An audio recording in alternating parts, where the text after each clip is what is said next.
murdered him if he did this. And, you know, I think we're going to find other people involved. They will find him. He's going to be caught. He can run, but he can't hide, and it's only a matter of time. Now, so Robin Finker, you used to represent this man in connection with other charges, and when you heard that he, you know, saw his picture on the news and saw this being said about him, you thought what? I've known him to be a very nice, kind, gentle person, the victim of injustice in the past. I represented him in 6 cases. In none of the 6 was he found guilty of anything. Well, that's a testament to your legal skills, not to his character.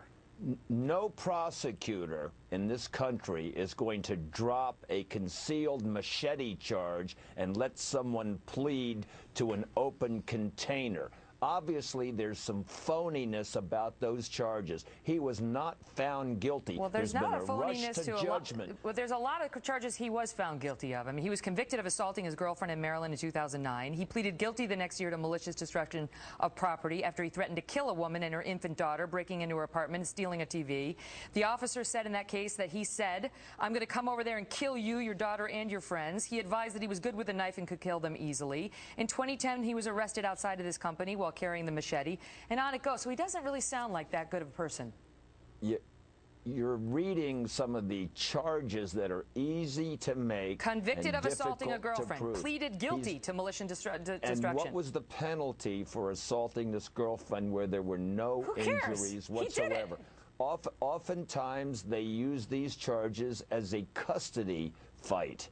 And that's what happened. Nobody's in ever this charged case. me with punching anybody or convicting anybody or threatening to kill somebody and their infant daughter. You know why? Because I don't do those things. It's amazing how your former client just continues to fall within the hairs of law enforcement. I've represented hundreds of young men at a prominent university nearby who get into tussles, and that's it. There were no serious injuries. This is a group grope. What was his DNA doing on the pizza that was found inside this house? And how do you know that that pizza was found inside the house? No one has said that. The pizza was delivered outside. Domino's said they delivered the pizza. Let me turn to you with that, Mr. Commissioner. They said they delivered the pizza to the house, and then they tested it for DNA, and his popped up. They delivered 2 pizzas to the house. His DNA was there.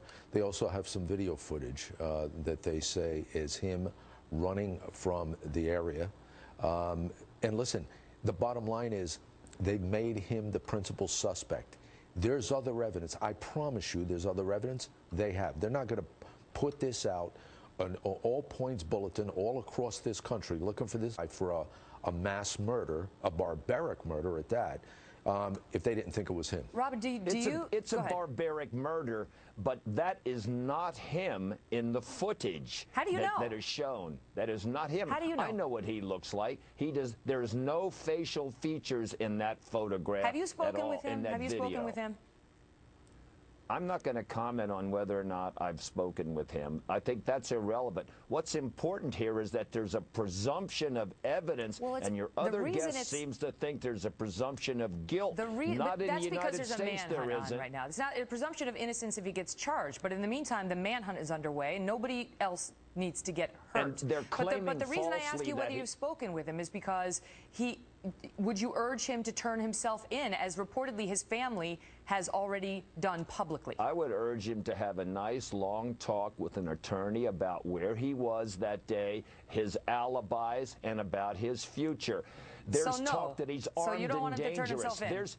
There's no talk of any gun in this case. Why are they saying he's armed and dangerous? He is a nice person. He was patriotic. He tried to join the Marines. Right, but he doesn't fit the stereotype. He doesn't fit the profile. A nice person. In 2005, his own father sought to ban him from the family home and from the elementary school and daycare that his then 8-year-old sister attended. The father said he had threatened to shoot the father and the stepmother.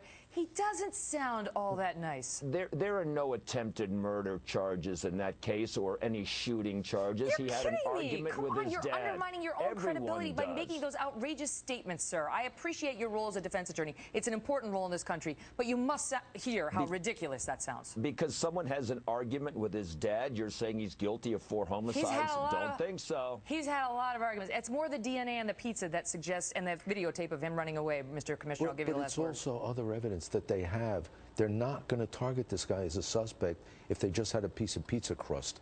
They're not going to do that. They know a lot more stuff than we know. We don't know. They do know. Lanier knows, the commissioner down there and the police commissioner up here. I promise you, they wouldn't be looking for this guy all over the country if they didn't think it was him. Well, New York is under a lot of tension tonight, thinking that this man has committed possibly this crime and is at large in this town. Thank you both very much for being here with your insights. Thank you. Also tonight, with the terrorists racking up a big new victory.